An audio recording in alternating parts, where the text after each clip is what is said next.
चैत महीना जात रमा चैत महीना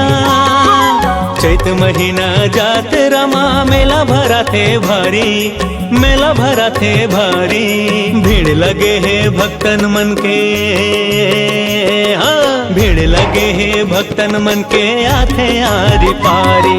भीड़ लगे है भक्तन मन के आथे आरी पारी। सुघर डोंगरी माँ निराई माई करे हमें राजे सुघर डोंगरी माँ, सुघर डोंगरी माँ निराई माई करे हमें राजे सुघर डोंगरी माँ।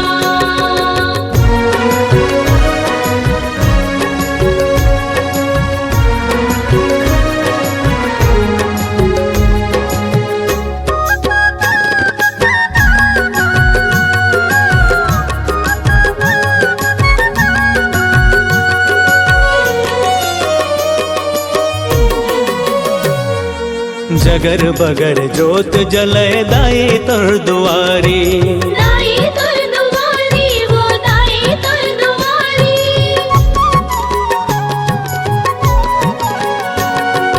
पान फूल नरियर चढ़ाथे तोर पुजारी। चढ़ाते तोर पुजारी, चढ़ाते तोर पुजारी। जात रमा जुरिया थे जात रमा, जात रमा जुरिया थे मेला भरा थे भारी, मेला भरा थे भारी। भीड़ लगे है भक्तन मन के, हाँ भीड़ लगे है भक्तन मन के आथे आरी पारी।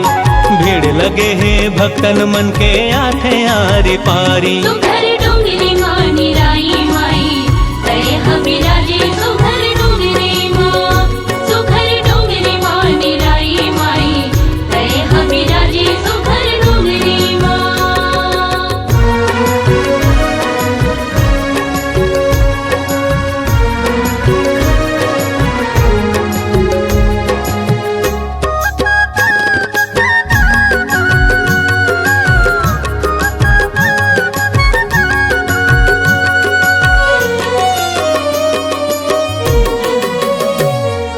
मन के मनौती लेके तोर शरण माथे, तोर शरण माथे वो तोर शरण माथे।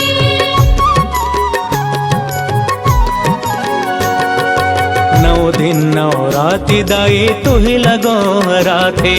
तू ही लगो हराथे वो तू ही लगो हराथे। जोतला जलाथे सुघर जोतला, जोतला जलाथे सुघर दाई तोर दुआरी, दाई तोर दुआरी। भीड़ लगे है भक्तन मन के, हाँ भीड़ लगे है भक्तन मन के आथे आरी पारी। भीड़ लगे है भक्तन मन के आथे आरी पारी। सुघर